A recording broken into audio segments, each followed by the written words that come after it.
Next up, Joe Biden dismissing the threat from China, saying, quote, they're not bad folks. President Trump just firing back just now on Fox News. But for somebody to be so naive and say that China's not a problem, if Biden actually said that, that's a very dumb statement to make. The Pentagon says China's military and its spying and stealing of intellectual property a growing threat. This, according to a new report released this afternoon. With me now is Heritage Foundation's James Carafano. James, your take on this?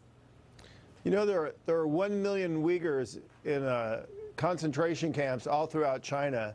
And if you went to them and say, these aren't bad folks, I think they might have a different opinion. What's your take on China taking away a lot of manufacturing jobs? That's Biden's weakness as well.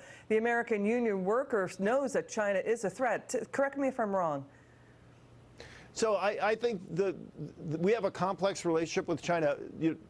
We outsource manufacturing to China, but we also import a lot, and we use a lot of that in our own industry. So I don't think it's a simplistic, when it comes to the economic relationship, I don't think it's that simplistic. What I worry a lot more about is how did China get here? How did they get these factories? How did they get that capability? And a lot of it they just stole the technology and they stole the intellectual property. And that was our fault because we kind of left the window open and we were blind to this. And for many years we had governments who wanted to look the other way because our economy was actually going, it was good. And what they did is they ignored the bad behavior. And now we're paying the price for that. The bad behavior has caught up with us because now they're an economic juggernaut and now they're competing with us.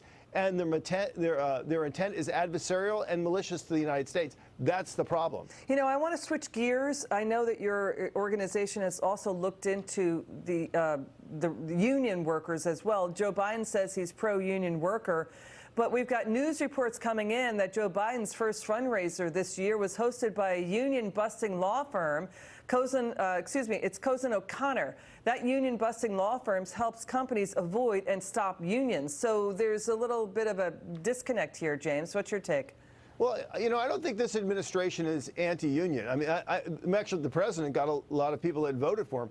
He's against corrupt unions. He's against unions that manipulate their people and have forced dues. But I think for the average worker, the president has taken the right approach. We're talking about Joe Biden here. No, yeah, but I'm talking about what the president has done.